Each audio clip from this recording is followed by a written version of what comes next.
and the familiar one.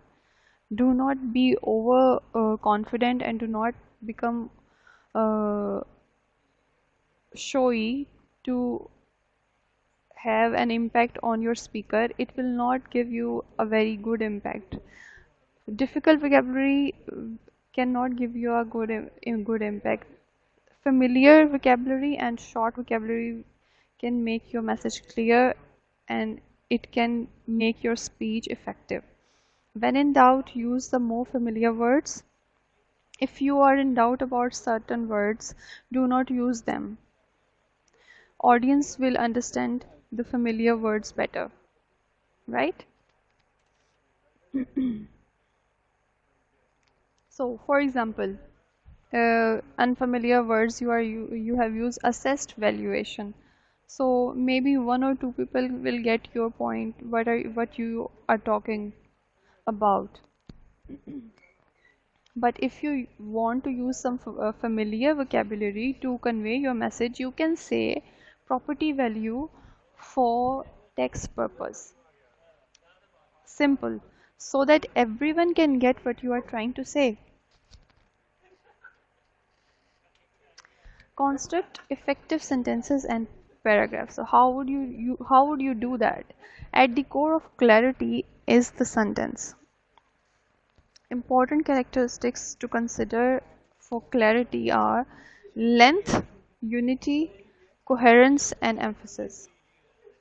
Right? So, what is length? Try for an average sentence length of 17 to 20 words.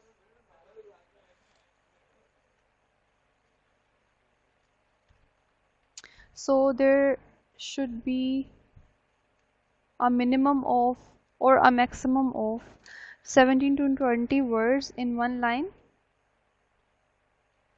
When the sentence length increases, try to chop it down into two sentences, right? If your sentence has become too long, then you should try to chop it into two small sentences. If the sentences are too short, then the resulting language becomes over simple and choppy. So do not make the sentences too short and too long, right? Then unity. What is unity? In a sentence, unity means that you must have one main idea. The whole paragraph or a complete sentence should convey one whole idea. For example, I like Suhail and Eiffel Tower is in Paris is obviously not a unified sentence. You are talking two different things in one sentence. So this sentence lacks unity.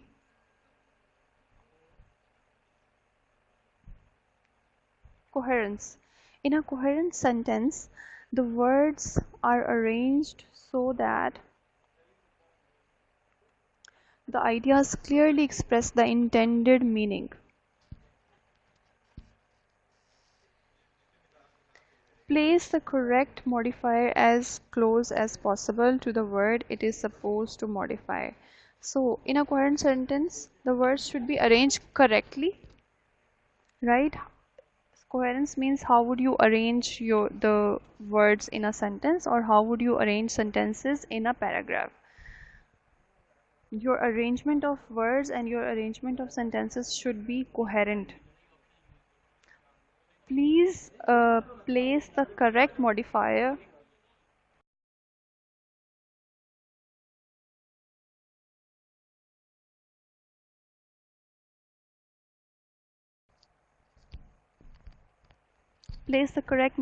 as close as possible to the word it is supposed to modify. Are you getting this point of coherence? Can anyone respond? If you have any difficulty, you can ask. Very good.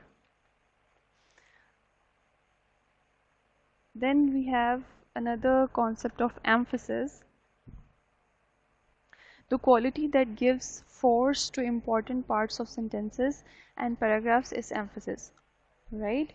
Means there are certain parts in a sentence, or there are certain sentences in a paragraph which are more emphasized than the other ones, right? Most often put main ideas upfront within a sentence. So why do we use emphasis? We use emphasis to highlight the main ideas in a sentence, right? Writers must decide what needs emphasis and then decide the correct sentence structure. So the writer should decide what should be the emphasis in a sentence, and then he will make the sentence structure according to uh, his emphasis, according to the focus, or according to his main ideas. Courtesy. Courtesy stems from a sincere you attitude. You attitude, do you know what is you attitude? Can anyone tell me what is meant by you attitude?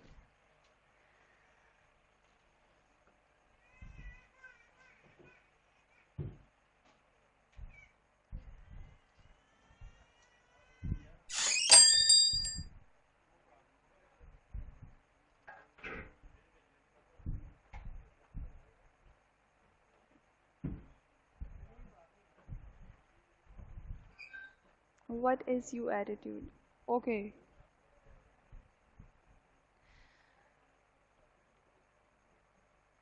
Akshay saying use you instead of I. It's not always using you instead of I in you attitude. You attitude means to put yourself at the background, put yourself at the back, and your listener, your audience in front.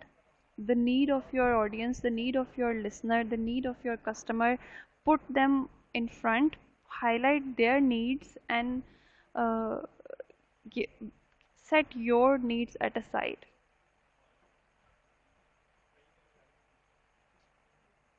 Yes, Sayeda Eman, she got the point. It You attitude refers to a style of writing that puts readers' needs first. Yes, audience, the need of the audience is the priority in you attitude. It is politeness that grows out of respect and concern for others. We show politeness, respect, and concern for our listeners, for our audience. True courtesy involves being aware not only for of the perspectives of others but also their feelings. We think in mind that how this person would feel if we say something negative or if we say something dangerous to him or her. How would he feel? So courtesy means to consider other people's feelings and emotions.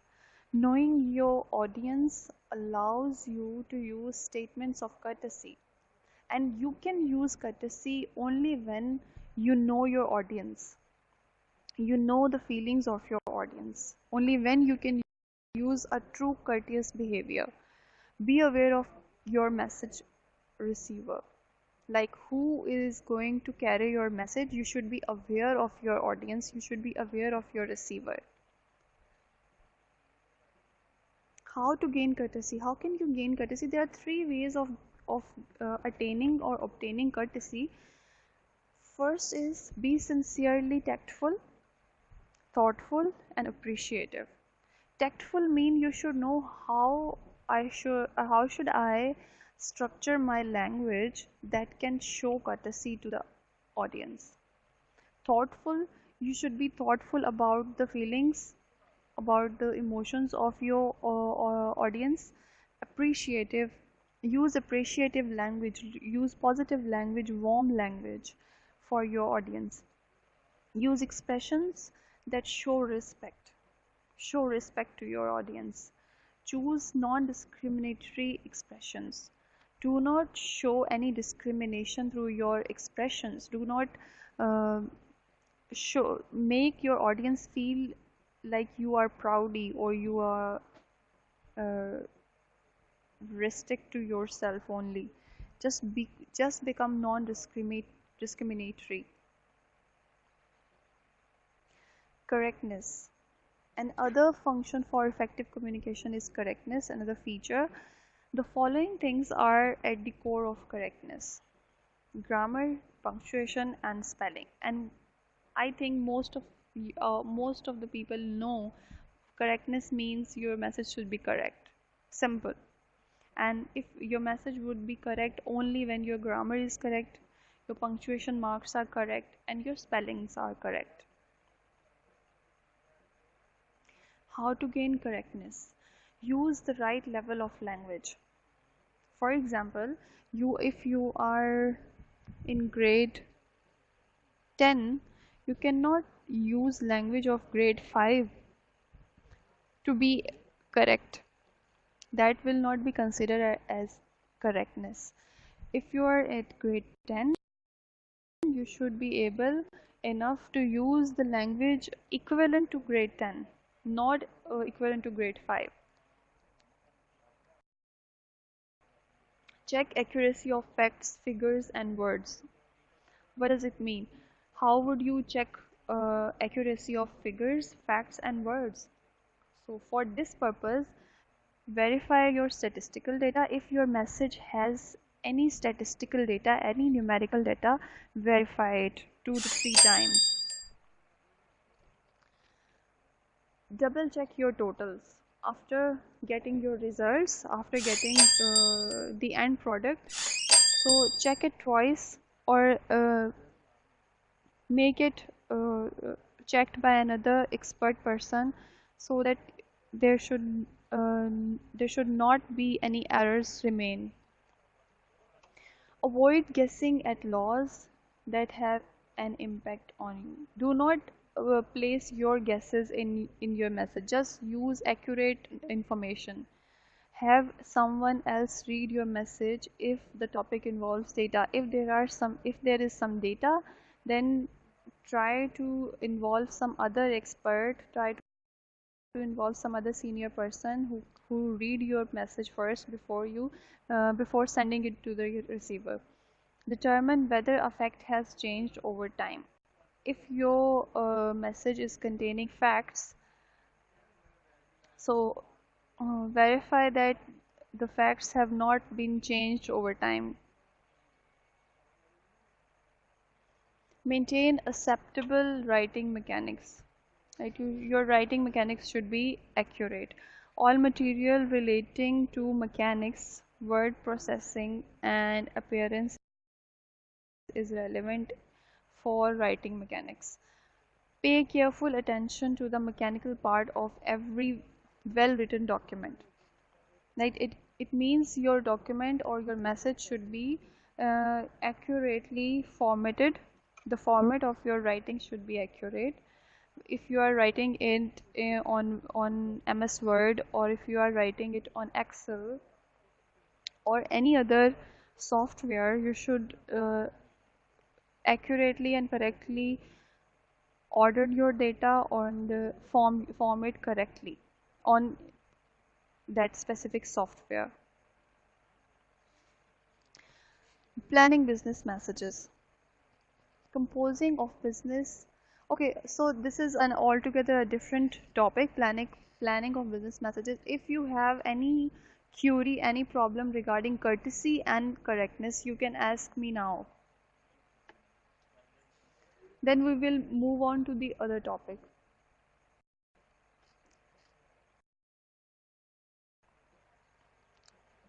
Do anyone has any query?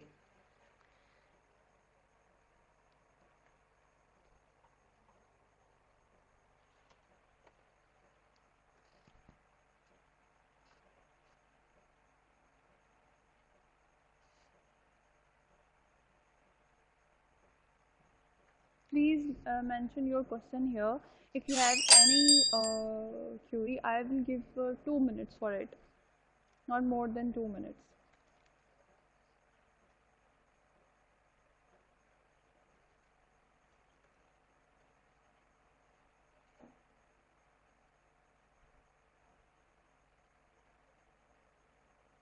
What is meant by FCR worksheet?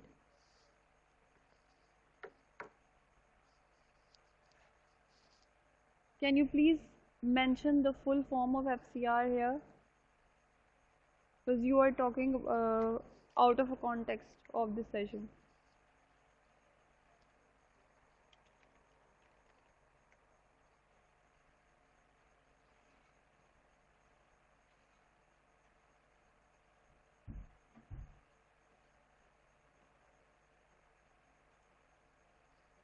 Please full form for abbreviations. What words should be used in courtesy? There can be specific words for showing courtesy. Uh, for example, thank you, ma'am, kindly, please, I will be grateful. So these words will show courtesy and obviously the you attitude, that you have to talk about your listener only in your message. You will not talk about yourself,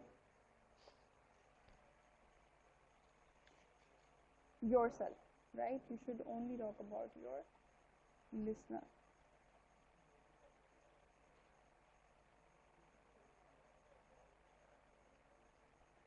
I am talking the loudest as I can. I don't know why you are not getting it. Maybe there is some software issue or some technical problem. I don't know. But I hope you will get the concept. Planning business messages. So the first thing is composing of business message. How would you compose your business message?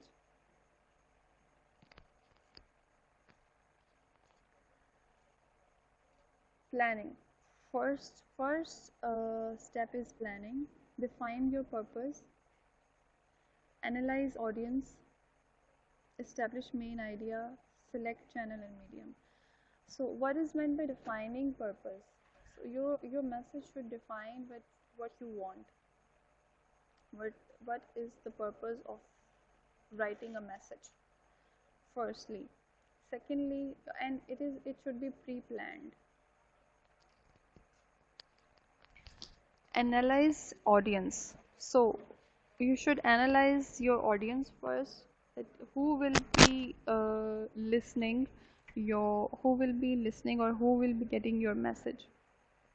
Who Your audience is a student, your audience is teachers, your audience is parents. So you should know who you are going to talk to, or who you are going to send a message.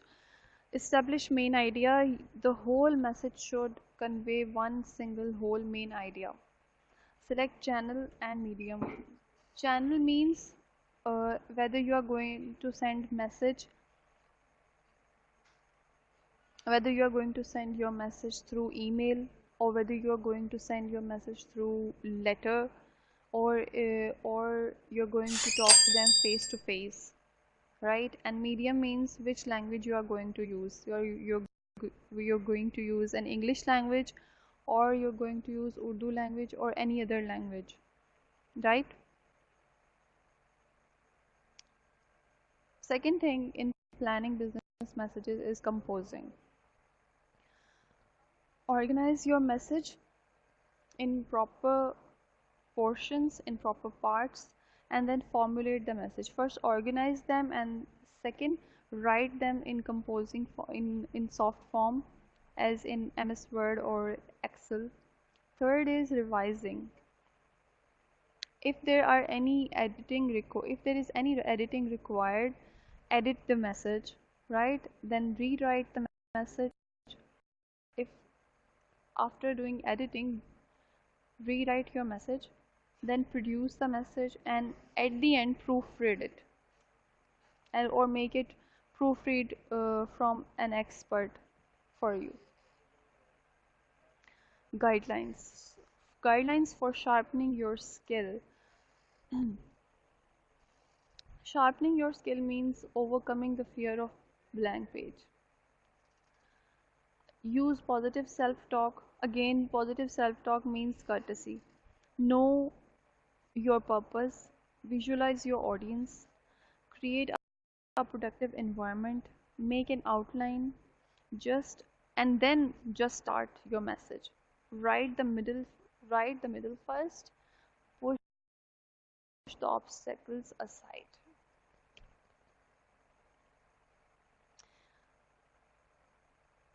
Technology, use of technology. Technology affects the composing process. For example, Microsoft Word increases productivity and effectiveness by streamlining the process. So if you want to make your message more effective, more representative, so use it on a, pass it through a composing process. Use Microsoft Word. Collaboration. In many organizations, the final piece of writing is a team effort with more than one writer working on a document. Scheduling. Allotting time properly is very important, especially when time is short. Carefully schedule yourself and stick to it. Defining the purpose. Decide whether to proceed. Many business messages have little practical purpose and should not be composed at all. They should be put on hold until you have a more practical purpose. Respond to the audience. If you are not certain that your purpose is composing a message is compatible with the audience purpose, you are likely to deliver irrelevant material.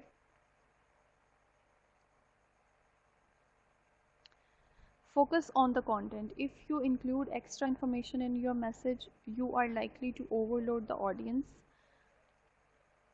Establish a channel and a medium. The choice of channel and medium has a direct influence on the purpose. For example, writing a message for the whole department would most likely make you email it for ease of distribution. Common purpose of business message. Business messages have the following general purposes: to inform, to persuade, and to collaborate. So if you want to write business message, you probably have these three purposes.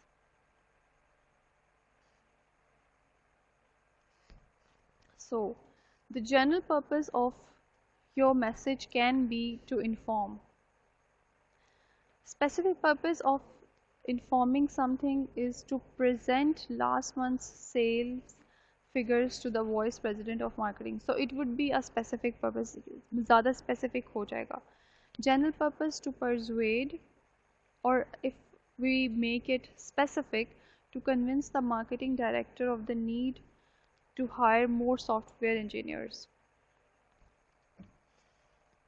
General purpose to collaborate, and the specification of the collaboration would be to help the personnel department develop a training program for new members of a software team. So these are three examples of informing, persuading, and collaborating. Audience analysis. So before sending a message, audience analysis is important. Who are they? What is their probable reaction to your message? How much do they already know about the subject? What is their relationship to you?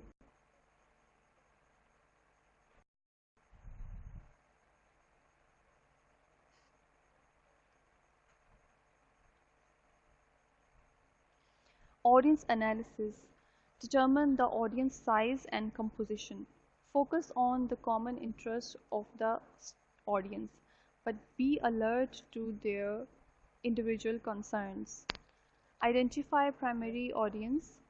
Try to identify the people who are most important to your purpose.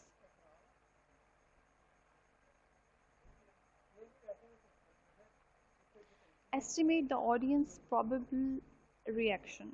A gradual approach and plenty of evidence is required to win over a skeptical audience. Gauge the audience level of understanding. If you and your audience share the same general background, you can assume that they will understand the subject without any difficulty.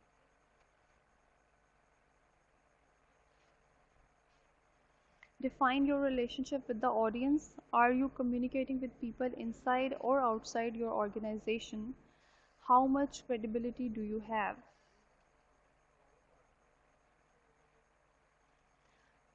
If you have any query regarding audience analysis, you can ask.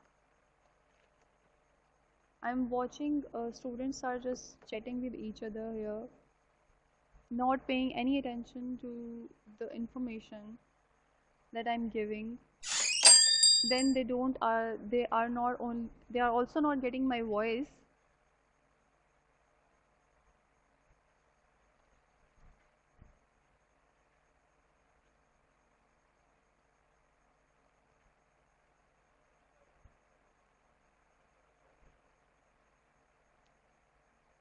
I can see the interest of students.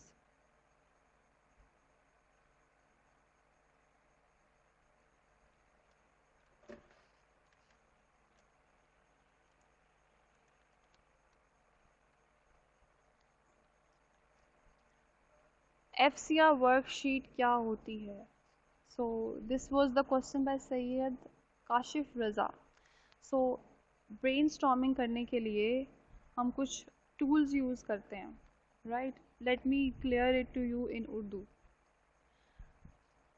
So there can be different tools for brainstorming. So, brainstorming करने की एक technique है FCR worksheet. And in FCR worksheet, we make worksheet of concepts. For example, you want to discuss upon audience analysis. Audience analysis is your topic, and you want to make an FCR worksheet of audience analysis. So what would you do? You will connect the ideas by making worksheet. Major ideas, the major idea is audience analysis, then you will break it down in further two subcategories, then those two subcategories will have more 3 to 4 categories. So at the end you will get a worksheet. You will point out some important points for on that worksheet as well. I hope now you have, and I think you have got the idea what is meant by FCR worksheet now.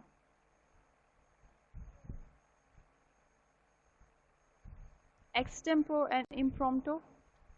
Impromptu is a speech that is without prep. Before, just 5 minutes before your speech, you will be asked to speak on a certain topic, on a certain issue, and you have no preparation about it. You just know that this is the topic and I have to speak on this topic for 10 minutes or for 15 minutes. That would be an impromptu speech. While in extempore, you will get time to prepare. You will get time to make a content. You will get time to make an outline of your speech so that you can speak on a prepared note. So this is the main difference between impromptu and extempore. Paper pattern. Paper pattern is that would be objective and subjective both, right? So you will have descriptive questions of 5 marks, 3 marks and 2 marks. 2 and 3 marks would be the short questions, short descriptive questions, and 5 marks question would be long questions. And I think it's fine, you know, it's enough for paper pattern.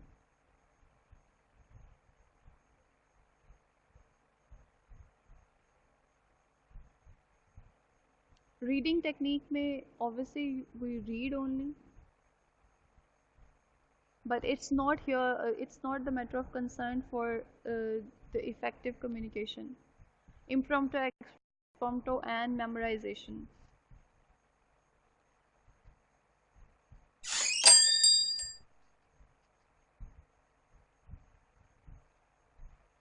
Yes, you are Razia, you are saying correct that extempore and impromptu brings creativity in speech. But these are types of speeches. Hala is saying repeat extempore. Extempore is a type of speech that has some prep behind it. You have given time to prepare your speech, and then speak about it. While in impromptu, you have no time to prepare to prep. Only 5 minutes or 2 minutes to just look upon the ideas and then speak. How can we prepare our paper for mid? Just focus on your handouts and also video lectures. Any other query?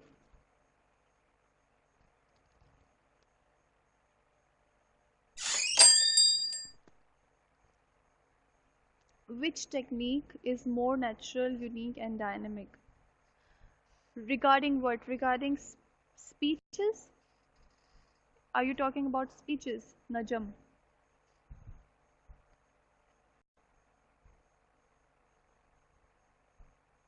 Okay. Each of these types have their own value at their own times, right? Sometimes we need memorization as well. Sometimes we need impromptu and sometimes we need extempore. So it all depends upon the situation in which we are in. And they all are form of writings.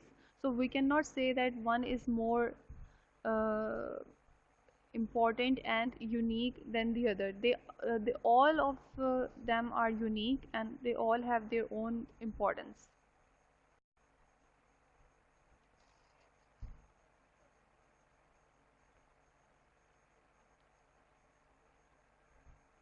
Storytellers tours in brainstorming techniques. So, for example, you are brainstorming upon a certain topic in your head, and you want to, and you make a story in your head. You relate incidents with incidents, or you relate situation with situation in your head, and then you write it later. That is called storyteller's tour. You have a tour in your head regarding certain topic.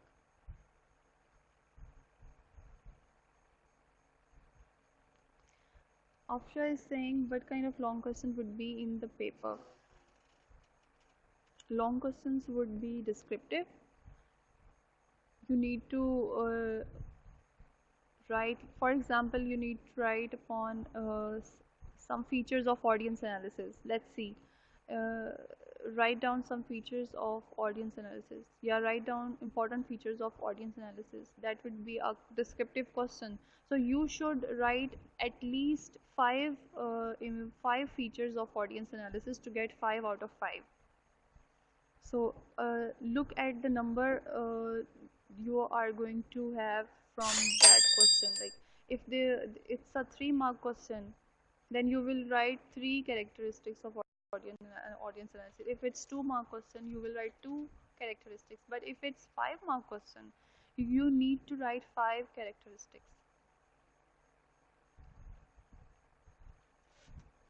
Exams will include both handouts and video lectures. And except handouts, you will not need any other book if you want to get good marks. However, if you lack certain issues, like you are not getting some concepts and you are not clear about certain concepts, so you should go to the internet. You can take help from internet to understand ideas, or you can ask queries regarding the lectures on MGB forum. Iram is saying midterm syllabus would be 1 to 22 lectures.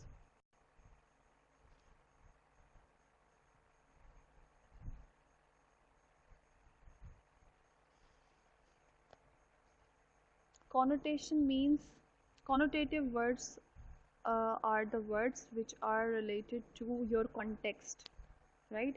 If you want to tell a meaning of a word according to your context, according to your specific context, that would mean connotative meaning. Denotative words are those words which are given in the dictionary, which are given in official books, right?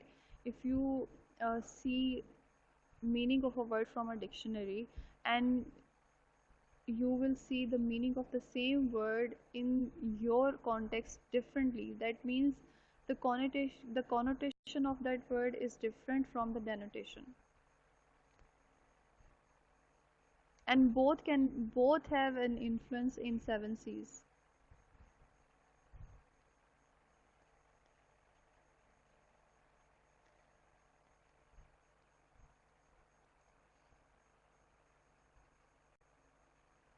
Kashif Raza, please mention the chapter number.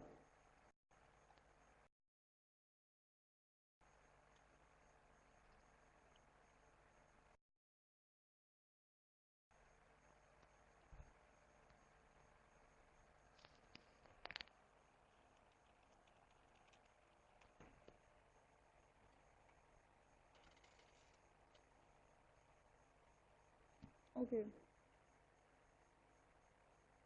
Apart from the chapter number, I will say phantom readers are the unnamed readers. They are behind the scenes, right? And their presence is usually unknown to the writer. For example, a writer has written a story and someone is going to read it, but the writer don't know who is going to read. The unknown readers are phantom readers.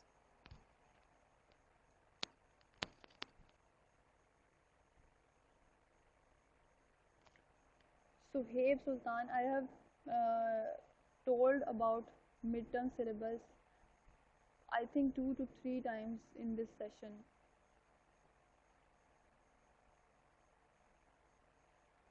Najam, this is also have been told. Descriptive descriptive questions would carry 2, 3, and 5 marks, and MCQs will carry 1 mark. One MCQ is 1 mark.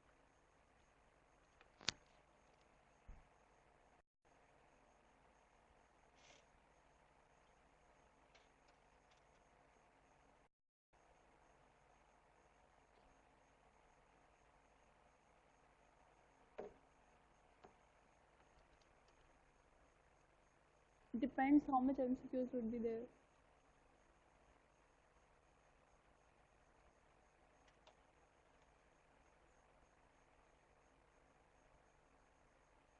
Okay, Akshay has asked one question in correctness, which one used connotative or denotative? Again, Akshay, it depends upon your writing. If you are writing a story, then the connotative words will be preferred. And if you are writing an official document like a legal document or a letter, if you are writing a letter to your principal, then obviously you will use denotative word. You will use the official meaning of that word, right? So it depends upon the type of material that you are writing.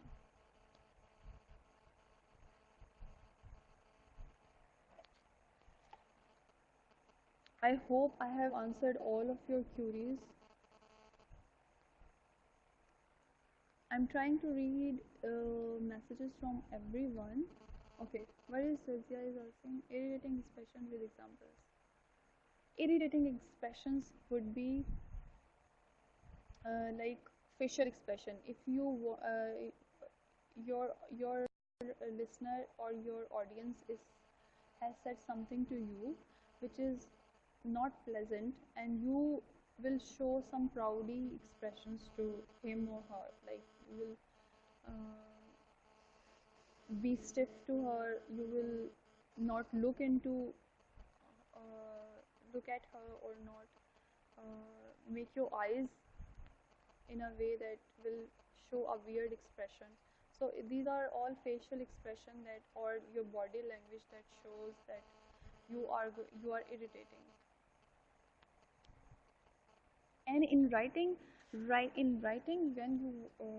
you do not use a you attitude, and you use me attitude or I attitude in your messages, it will show that you are irritated and you are arrogant.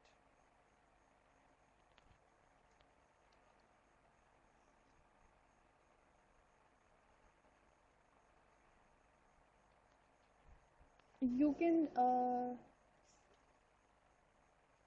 send your assignment. If the backup day is left, you can send your assignment through email.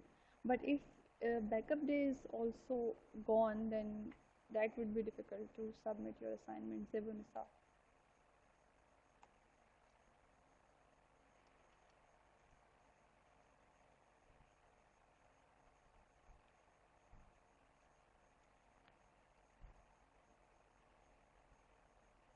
Today is the backup day, so you can use.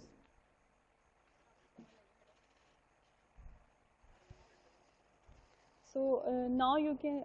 Today is the backup day, so you can submit your assignment even today. So I hope students see this session would be. This session was informative for you, and we will meet inshallah in the next session. And kindly give emphasis to the information that is given in this session. All the best for your exams. Allah Hafiz.